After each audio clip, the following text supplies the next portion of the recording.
There was a village, small and quiet, nestled between green hills and a winding river.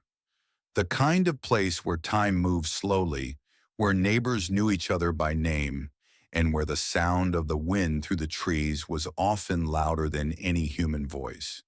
In this village lived an old man named Samuel. Samuel was a carpenter.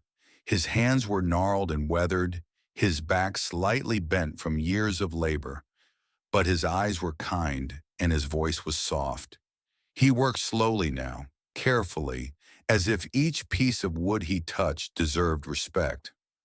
Most mornings you could find him near the stone bridge at the edge of the village, the bridge that crossed the river and led to the fields beyond. It was an old bridge built long ago, and Samuel had been the one to build it. He had also been the one to repair it over and over, year after year. The villagers respected him. They greeted him warmly. They thanked him for his work. But not everyone saw value in what he did. There was a young man in the village named Daniel. Daniel was strong, quick, and full of ambition. He had modern ideas. He wanted progress. He wanted speed. He had no patience for old ways or old men who moved too slowly. One morning, as Samuel knelt by the bridge, replacing a few worn stones with steady hands, Daniel walked past with a group of friends. He saw the old man working and laughed. "Still fixing that old bridge, Samuel?" Daniel called out. "Why don't you just tear it down and build a new one? Or better yet, let someone younger do it. Someone faster." His friends chuckled. Samuel didn't look up. He continued his work, his hands moving gently over the stone. Daniel shook his head. "Old man, the world is moving forward. You're stuck in the past." And with that, he walked away laughing. Samuel paused for a moment.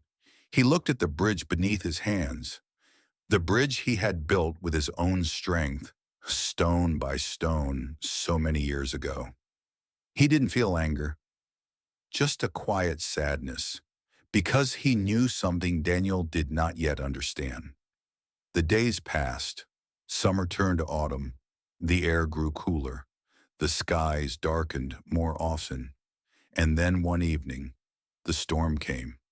It arrived suddenly, black clouds rolling over the hills, thunder shaking the ground, rain pouring down in sheets so thick you could barely see. The river began to rise, fast, too fast. Water rushed over the banks, flooding the low fields, sweeping away anything in its path. The villagers hurried to their homes, shutting doors and windows against the wind. But Daniel had been out in the fields when the storm hit. He had been walking near the river when the water surged. Now he was trapped. The current was too strong. The path back to the village was gone, swallowed by the flood. He stood on a narrow strip of high ground, soaking wet, shivering, his heart pounding with fear. And then he saw it, the stone bridge, still standing, steady, unmoved by the raging water. Samuel had seen the storm coming. He had gone to the bridge, as he always did when the weather turned dangerous, to check its strength. And now through the rain and darkness, he saw a figure, someone stranded, someone afraid. It was Daniel. Without hesitation, Samuel stepped onto the bridge. The water roared beneath him, but the stones held firm. He called out, "Daniel, come this way. The bridge is safe." Daniel hesitated. His pride still whispered in his ear, but his fear was louder now. He stumbled forward, step by step, until he reached the bridge. Samuel reached out his hand. Daniel took it. Together they crossed the old stone bridge, slowly, carefully, one step at a time, until they reached the safety of the village. When they stood on solid ground again, soaked and breathless, Daniel looked back at the bridge. It stood strong, unshaken, built to last. He turned to Samuel, shame burning in his chest. "I'm sorry," he said quietly. "I mocked you. I said you were slow. I said your work didn't matter. Samuel looked at him with kind, tired eyes. The bridge didn't care what you said, he replied gently. It just stood. That's what good work does. It doesn't need applause, it just serves. Daniel's throat tightened. But why? He asked. Why did you come for me? After the way I treated you? Samuel smiled faintly. Because the bridge wasn't built for pride, Daniel. It was built for people. For anyone who needs to cross. That includes you. From that day on, Daniel saw the world differently.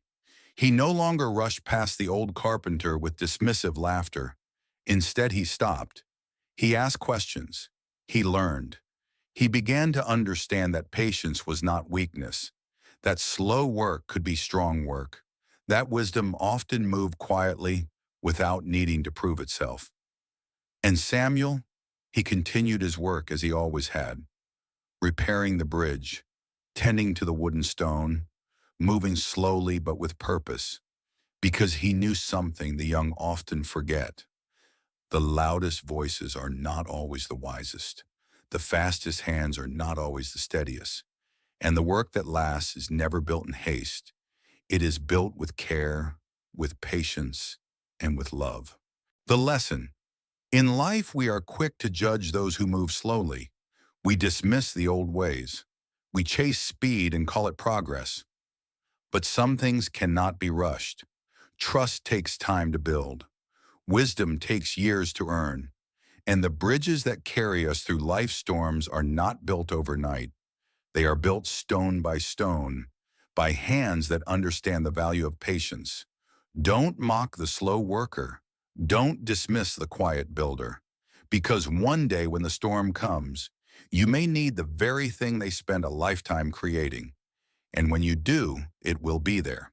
Strong, steady, waiting.